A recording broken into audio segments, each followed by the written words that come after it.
में है।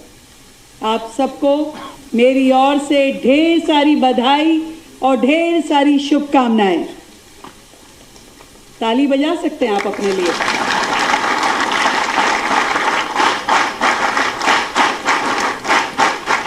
Thank you. आज के इस विशेष मौके पे उपस्थित हम सबके बहुत ही आदरणीय director general NCC general Virendra वश जी, आप सभी ऑफिसर्सगण, हमारे दिल्ली सरकार में एजुकेशन सेक्रेटरी पांडुरंग के पोले जी, और आप सभी जोश से भरे हुए मेरे प्रिय देश भर से आए कैडेट्सगण, मुझे आप सबके बीच में यहाँ उपस्थित होकर अपने स्कूल के दिन याद आए, जब हम भी इसी तरह की गतिविधियों को अपने साथी स्टूडेंट्स को करते हुए देखते थे। मेरा झुकाव थोड़ा कल्चरल की तरफ था, पर आज मैं महसूस कर रही हूँ कि मैंने क्या मिस किया। आप सब यहाँ पर इतने शानदार प्रेजेंटेशन, जो ब्रास बैंड की मैंने देखी, जो मार्च पासन देखा, जो कल्चरल एक्टिविटीज़ देखी, डांस, ड्रामा, थिएटर, प्रेजेंटेशंस, हर चीज़ में आपका उत्साह, आपका जोश काबिले तारीफ था। और यहाँ पे लहराता हुआ तिरंगा सच में मन की भावनाओं को बल देने वाला था। आपके एक साथ चलते हुए कदम और बैंड की वो धुन, ऐसे लग रहा था कि जैसे देश की धड़कन सुनाई दे रही है।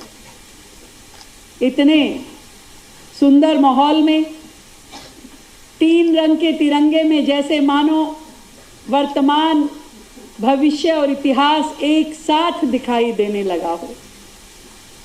और आप सबके जोश और हौसले ने और अनुशासन से मैं सच में बहुत प्रभावित हूँ।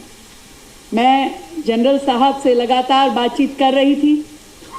उन्होंने मुझे बताया कि किस तरीके से देश के हर राज्य में कैडेट्स का ट्रेनिंग होता है, और वो ट्रेनिंग हर उस आपदा से, विपदा से लड़ने की तैयारी है। एक देशभक्त नागरिक तैयार करने का पूरा स्ट्रक्चर है, और हर दिल में देशभक्ति का भाव भरने की पूरी व्यवस्थाएं हैं। मैं हमेशा इस बात को मानती हूँ कि किसी भी व्यक्ति में जो संस्कार हमें डालने होते हैं वो बचपन से ही आते हैं, तो वो ताह उम्र चलते हैं।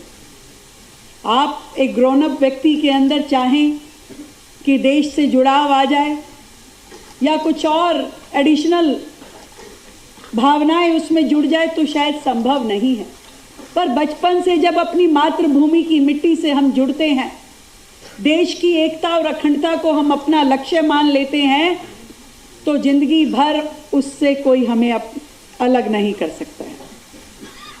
हार्दिक शुभकामनाएं आप सभी को। और यूनिटी और डिसिप्लिन युवाओं में यदि कोई एक संस्था लगातार सालों से दे रही है, तो वो सच में हमारी एनसीसी है। एनसीसी का मोटिव ही युवाओं में देशभक्ति, विभिन्नता में एकता और संविधान की श्रेष्ठता दिए जाना है। आज यहाँ मैंने देखा कि कन्याकुमारी से कश्मीर तक और गुजरात से अरुणाचल तक सभी राज्यों के कैडेट्स यहाँ आए हैं।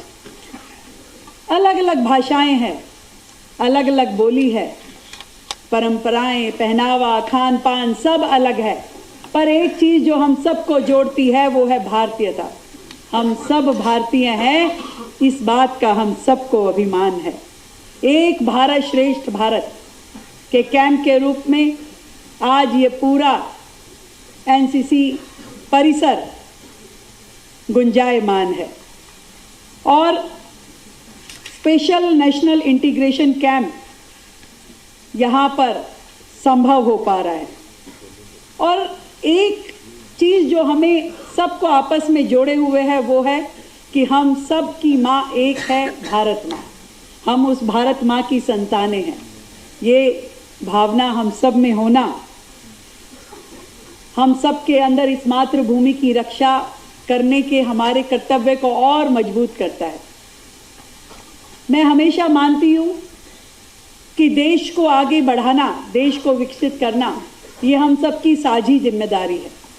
ये 140 करोड़ का बड़ा देश यदि हम सोचे कि केवल सरकारें कर लेंगी, केवल प्रधानमंत्री कर लेंगे या कोई मुख्यमंत्री कर लेंगी तो संभव नहीं है। इस देश को आगे बढ़ाने के लिए हमारे यहाँ उड़ीसा के भी कैडेट्स बैठे हैं। मैं हमेशा कहती हूँ कि जगन्नाथ जी का जैसे भव्य रथ होता है, उसको ले जाने के लिए हजारों हाथ लगते हैं, हर व्यक्ति अपना सहयोग देता है तो जगन्नाथ जी का रथ होले होले आगे बढ़ता है। हमारा देश भी प्रभु जगन्नाथ जी के उस रथ के समान विशालकाय है। उसे आगे बढ़ाने का यदि मन है, उस लक्ष्य तक पहुंचाने की यदि दृढ़ इच्छा है, तो उसमें हम सबको, देश के हर एक व्यक्ति को अपना सहयोग देना पड़ेगा। अपनी भूमिका तय करनी पड़ेगी कि मेरे जिम्मे क्या काम है, छोटा या बड़ा।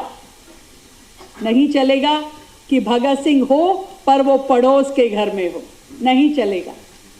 भगत सिंह हो और वो हर घर में हो, तभी देश आगे बढ़ेगा।